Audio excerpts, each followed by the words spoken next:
Received a defective return notice under Section 139(9). You need to respond to it within 15 days on the e-filing portal. This video will show you how. For using this service, the following conditions must be fulfilled. You must be registered on the e-filing portal and have an active PAN. You should have received a defective return notice under Section 139(9) or be an authorized representative for someone who has received such a notice. With this service, you can view and submit a response to the defective return notice online.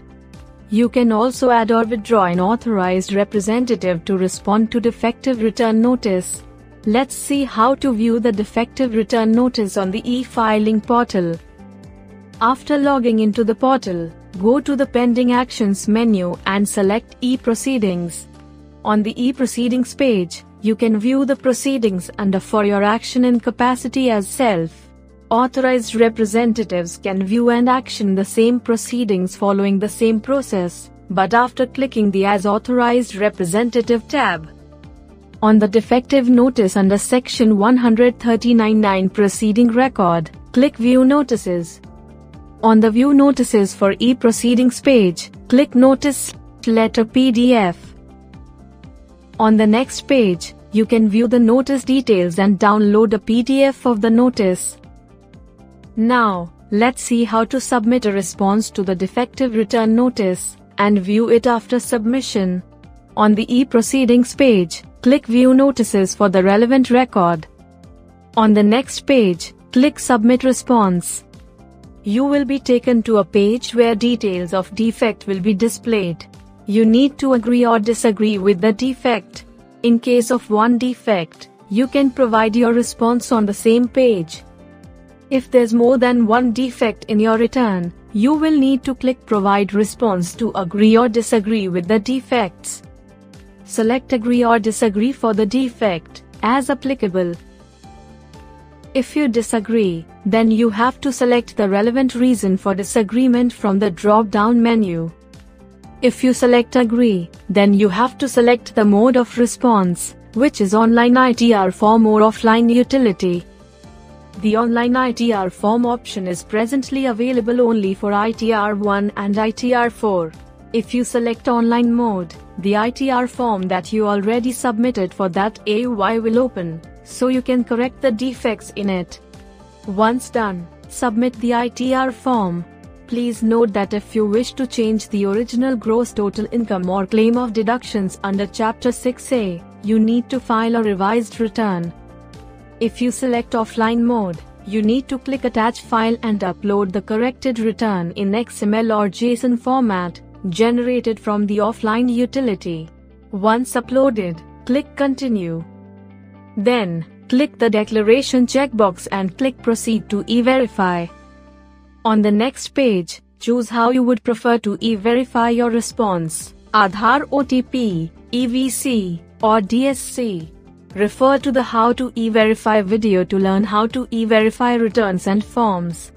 On success, you will get a message confirming the submission, and an email will be sent on your email ID registered with the filing.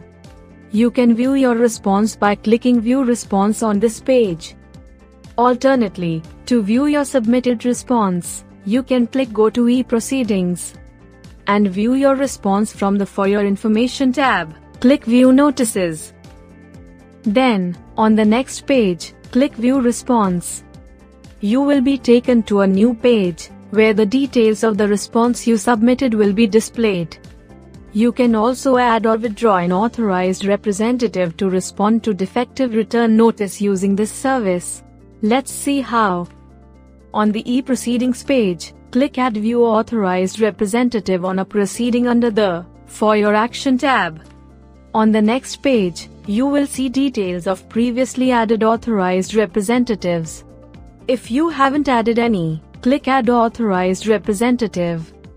Then, enter the required details, the authorized representative type, PAN, and name. Please ensure that the person being authorized has a legally valid power of attorney. Then, click Confirm.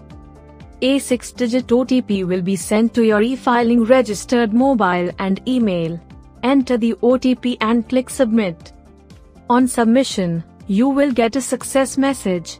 The added person has to accept the request and upload their power of attorney within 7 days post login to e-filing. Now let's see how to withdraw an authorized representative. Click View e-Proceedings. On the e-Proceedings page, click Add View Authorized Representative.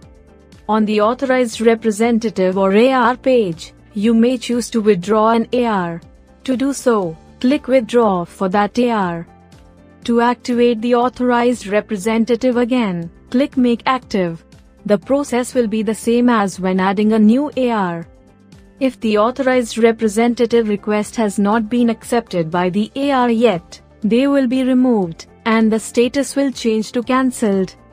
If the authorized representative status is request accepted, then you have to provide the reason for withdrawal before they can be removed.